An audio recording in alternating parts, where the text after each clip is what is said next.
Sejam muito bem-vindos ao segundo episódio do podcast Leão na Fatra, uma atividade vinculada ao projeto de extensão Maratona do IR 2023. Eu sou o professor Gleison. Eu sou a professora Sabrina. E hoje, pessoal, nós estamos aqui com um tema muito interessante, que é sobre malha fina. Quem nunca ouviu falar essa expressão assim, cair na malha fina? Socorro! Você sabe o que é malha fina? Ou melhor, como não cair nessa tal de malha fina? Pois bem, professora Sabrina, esse será o nosso tema a ser discutido no podcast de hoje.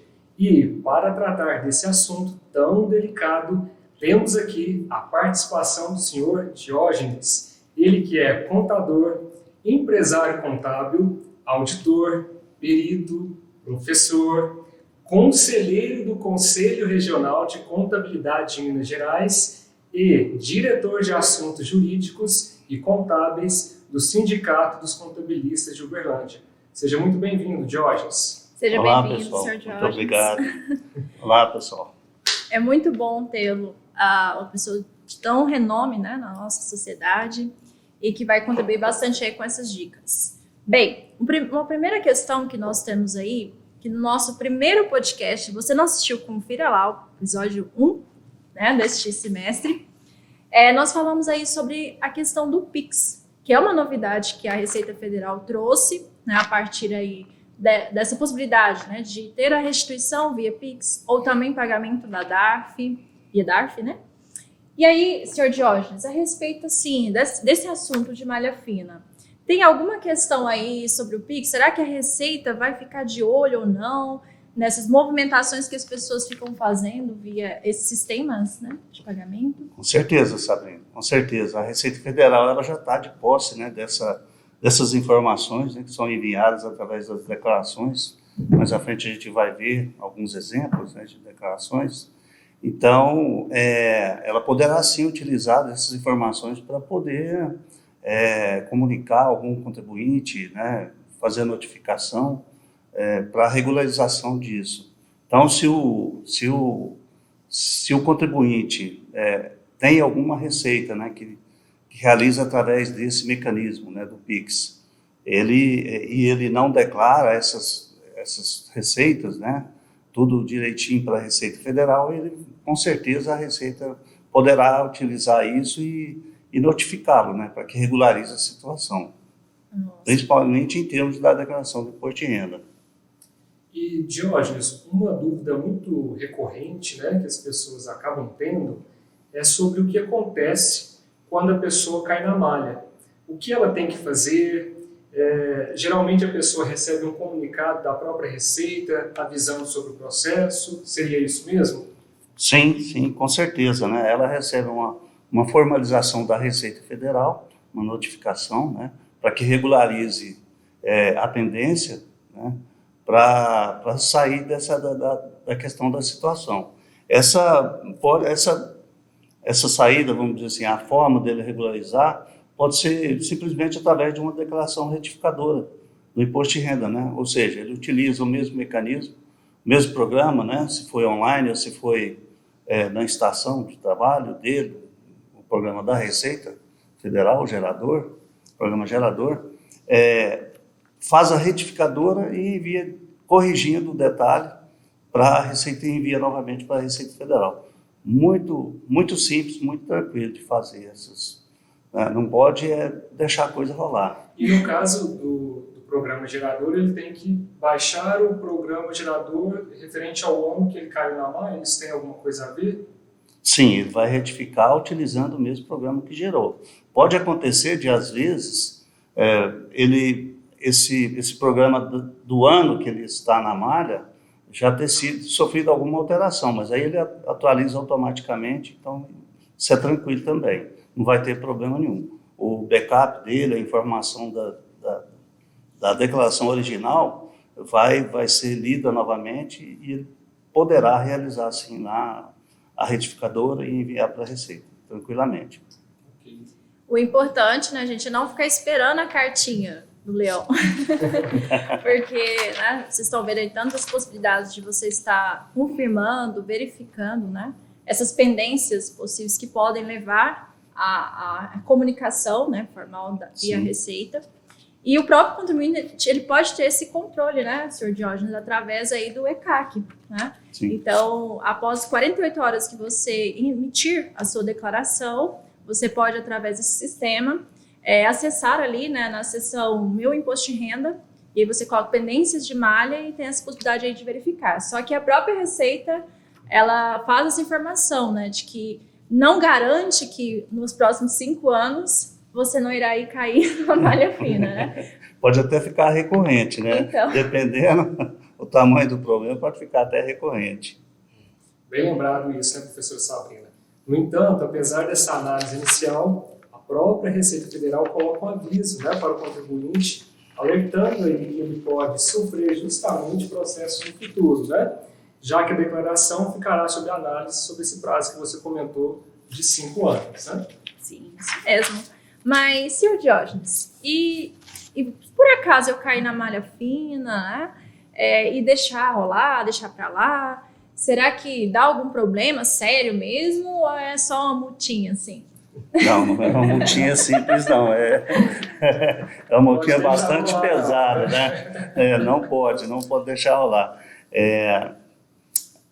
Caso o contribuinte realmente não tome nenhuma ação, né, não tome nenhuma providência, não faça a declaração retificadora, não identifique o problema, né, às vezes até o problema é da própria Receita Federal, pode ser que aconteça, né, mas se ele não fizer, não tomar as medidas cabíveis, né, o débito dele poderá sofrer uma multa de 75% sobre o valor nominal e mais correções, né, juros e multas legais, né, então...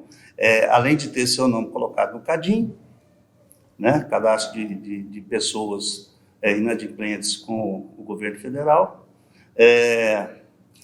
Só te interrompendo, quando o nome dele vai para o CADIM, o que ele fica impedido de fazer? Você consegue comentar? Ele não consegue empréstimos, em princípio, né, essa informação está nas entidades financeiras, né, nos bancos, no setor público, com certeza ele vai limitar o acesso dele a crédito, a contratações, poderá ter o seu CPF com a situação de pendência na Receita Federal, isso por si só ele não tira certidão negativa, então gera um transtorno muito grande para o contribuinte. Até então, financiamento estudantil, ouviu falar também, né?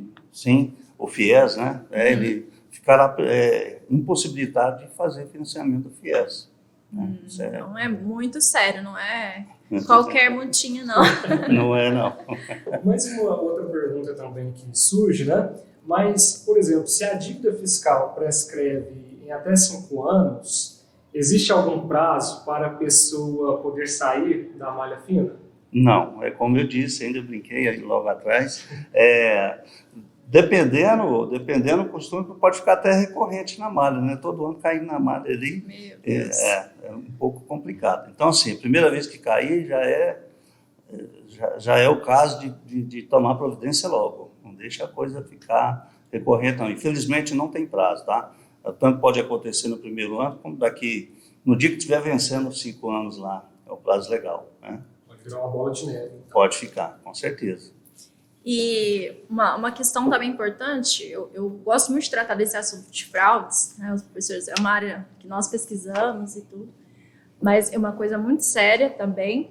E assim, se comprovar que realmente o contribuinte ele chegou a forjar algumas provas, documentos, de recibos falsos, identidade, né? Colocou CPF inexistente, alguma coisa assim. Sim. Qual que é a consequência que pode ter aí para o contribuinte? Pois se realmente ficar comprovado, né, que ele forjou documentos, falsificou documentos, né, sonegou informações, né, sonegou receitas, ele poderá responder até criminalmente, né? A Receita Federal com certeza vai noticiar o Ministério Público, a quem cabe, né, averiguar, montar um processo, e ele vai ter que responder judicialmente, né, e criminalmente, pode até inclusive chegar a essas vias, né? Nossa, é sério mesmo. É muito. Não brincar, não. Mas tem um ponto importante, né? Pessoal que está nos ouvindo, fiquem tranquilos, né? Estamos falando aqui de casos extremos. É extremo, né? Se você caiu na malha e está com sua consciência limpa, por assim dizer, é muito simples. É só justificar com a Receita Federal, apresentando as documentações certas. Antigamente, isso era feito de forma presencial. Hoje, você envia todas as comprovações de forma online pelo ECAC. E falando no ECAC, né, professor, isso mesmo. Você consegue também ter o acesso, que nós comentamos anteriormente sobre esse sistema, via gov.br, né, se você tiver o acesso ouro ou prata. Sim. Mas também você consegue aí por um código gerado automaticamente. Basta você, né, ter aí o seu recibo da declaração deste ano e a última, né, emitida, o ano anterior ou alguma anterior a essa, e você consegue aí gerar esse código como pessoa física e ter todas essas informações e acesso a todas essas possibilidades aí de comunicar a Receita e comprovar, enviar esses documentos, né? Cabe relembrar aí aos ouvintes, né, que se você realmente estiver na situação de malha fina, é importante que você tome essas providências, faça a retificadora, então providencie a documentação, envie para a Receita Federal antes de ser notificado, né? Até mesmo antes de ser notificado, como você diz, através do ECAC ou de um código de acesso, né? Ou através de um certificado digital. Sim, então, que faça tire essa pendência, procure sair da malha efetivamente para não ter o problema, né? E você consegue fazer isso aí para os últimos 5 exercícios aí, anos calendários possíveis, né? Se prescreve 5 anos, então os 5 anos, últimos anos, você consegue fazer a retificação. Bacana, muito bom. Importante isso, né? E Diógenes, conta para a gente também um pouquinho aí sobre como funcionam as famosas malhas fiscais, né, da Receita Federal. Então, além dessa malha fiscal do PIX, que nós estamos falando aqui hoje, né, a Receita Federal ela tem vários programas, tem vários mecanismos, né, que ela utiliza hoje de colher informações através da legislação, né, complementar.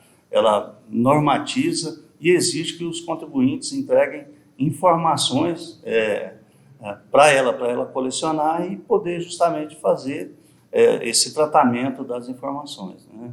Então, são várias declarações que existem, né? Vários setores. A gente tem aí o exemplo, por exemplo, Detran, né? Informações sobre veículos. Nós temos a DME, que é dinheiro em espécie, pagamentos realizados, pagamentos vultuosos, né? Realizados em dinheiro. Temos também a DEMED, né? Que é informações de serviços médicos, hospitalares, aí de exames, serviços odontológicos, DECRED, que é movimentação de cartão de crédito, e de MOB, que é movimentação imobiliária, né? Então, todo esse aparato aí, vamos dizer assim, supre a Receita Federal de informações e, no fim, ela processa essas informações e consegue determinar aí os problemas, né, para a inclusão da malha fina. Todo um cruzamento de informações, né? Sim, às vezes as pessoas ficam surpresas, né, quando abrem a declaração pré-preenchida e vem toda a vida dela lá já declarada. Né? Exato, As pessoas perguntam, nossa, como a Receita sabe de tudo isso, né? Mas é esse cruzamento de informações. Isso, e essa é até uma facilidade, né, que está atualmente nessa questão da declaração pré-preenchida. Eu já fiz algumas, é bastante interessante e se o contribuinte puder usar, é tudo em favor dele, porque aí ele não vai correr o risco de esquecer nenhuma informação, né? Sim. E fazer aquilo de forma mais tranquila junto à Receita Federal. É uma grande facilidade, né? Temos que aproveitar essas facilidades. Mas falando aí dessas questões das malhas, eu também fiquei sabendo, Sr. Jorge, confirmei pra gente que a Receita Federal também fica de olho até mesmo nas redes sociais, viu, gente? Então, se você fica aí ostentando nas suas redes sociais claro. e declara aquela renda pequenininha, né? Então... Vai ver lá, a movimentação do Pix é enorme, né? Não combina com a ostentação, né? Não condiz. Tudo isso, né, chama a atenção e levanta suspeitas, não é mesmo? E Diógenes, quais dicas você daria, né? Você poderia dar aos nossos contribuintes para diminuir o risco de cair na malha? Então sempre informar a verdade, né? Colocar todas as informações. O básico, né? O básico é você falar sempre a verdade, né? É registrar todas as suas receitas, né? Que tem ocorrido no ano calendário da declaração. Por menor que seja a receita, ela pode ocasionar uma malha fina. Isso significa que omitiu uma receita. Pode ser pequena, mas às vezes acontece, né? Uma bobagem, isso não vai ter problema não. É relativo, né? Isso é relativo.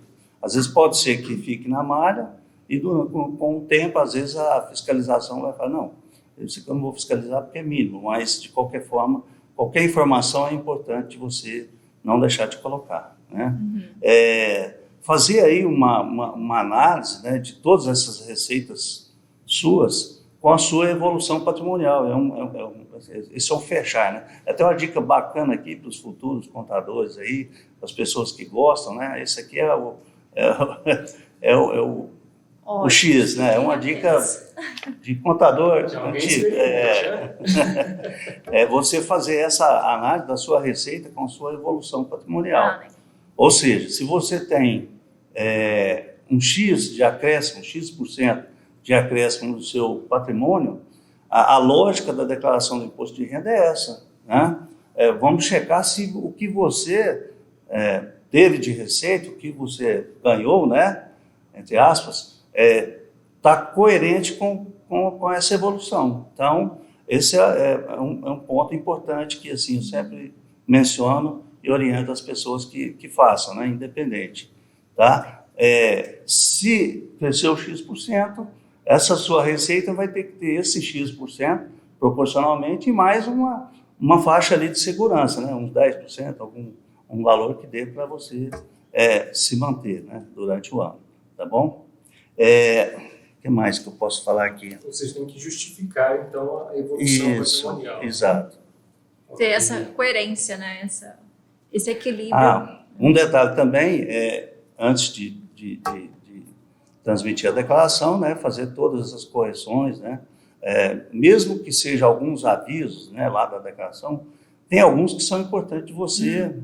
Tudo bem, o nome fala aviso, mas é importante que você corrija ao máximo para evitar realmente que tenha problemas aí com o leão, né? Às vezes a pessoa cai na malha fina por erro, por um esquecimento de uma informação básica, né? Então, um ponto importante que a gente comentou no primeiro podcast, né? É porque às vezes a própria declaração pré-preenchida, ela vem faltando alguma informação. Então, o contribuinte também precisa se atentar a esse aspecto, né? Porque ele acha que já puxou essa informação da receita e fica faltando uma renda depois, né? Pode cair na malha. Exato, pode vir num segundo momento, né? Exatamente, com certeza. Eu acho que... Tem que complementar a declaração. Quando você faz a baixa, né, no download lá do site da Receita Federal, você tem que complementar a declaração com todas as outras informações, né? Inclusive a evolução patrimonial, que a Receita não sabe, né? Do total, ela sabe que você vendeu um carro, comprou um apartamento, né? Mas outras informações, detalhe, ela não sabe. Né? Então é importante, sim. E tem mais uma dica, né, professor Sabrina?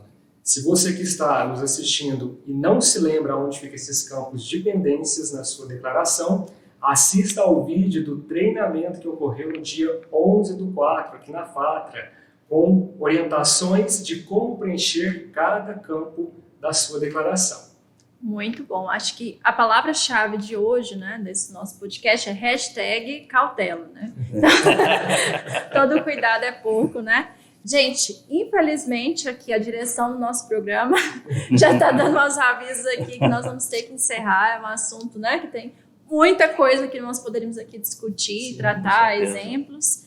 Mas, assim, foram muitas informações aí importantes. O senhor Diógenes compartilhou as suas experiências aí conosco hoje. Então, só gratidão mesmo ao senhor aí pela disponibilidade, por esse tempo aí valioso. Eu que agradeço vocês, a oportunidade de estar aqui falando com os ouvintes aí, né? Só dando mais aqui, pegando um ganchinho aqui, né? Dando mais uma orientação aí, dessa vez para os empresários. Na verdade, todas essas informações são para os empresários também, né? Mas Estes, como responsáveis, né, pela contabilidade, pela geração de informações para a Receita Federal também, né, declarações de imposto de renda, SPED e assim por diante, procurar equalizar os seus dividendos nessa vida, né, financeira aqui de fora, né, com a distribuição do lucro, normalmente, né, os lucros dividendos lá pela empresa, equalizar isso de acordo também com a questão patrimonial e financeira da empresa, né? Isso é muito importante. Então fica aí essa dica também, tá, para os empresários, né? Afinal de contas, as empresas também têm malha fina, tá? A Receita Federal, ela faz cruzamento de todas essas informações que já estão lá, geradas por terceiros, né? Agora com e-social. Isso, então exato. Está tudo disponível na base da Receita, né? Do SPED principalmente, né? Está tudo lá e ela pode utilizar isso aí em desfavor do contribuinte. Né? Muito bom. Muito legal esse bate-papo, né? A gente poderia continuar aqui por mais horas, não é mesmo? A gente está sempre à disposição. Diógenes, muito obrigado pela sua participação e com toda certeza nós faremos novos convites, né, para que você esteja aqui conosco compartilhando aí os seus conhecimentos, né? Agradecemos a todos os envolvidos nesse podcast, né? Em especial aí também ao Thales, né, que está aí participando da nossa produção. E é isso, pessoal. Se você gostou dessas dicas e quer mais informações, siga nossos canais, @GCFadra, @Faculdade Fadra no Instagram e também no YouTube. E se você tem alguma dúvida ou gostaria que nós possamos fazer a sua declaração de forma gratuita, olha, 0800, entre em contato aí conosco também através do nosso e-mail, que é o npe@fatra.edu.br. Vai estar aí no link, tá bom, no podcast. Não percam essa oportunidade. É isso. Até mais, pessoal. Até mais, até o próximo episódio. Até.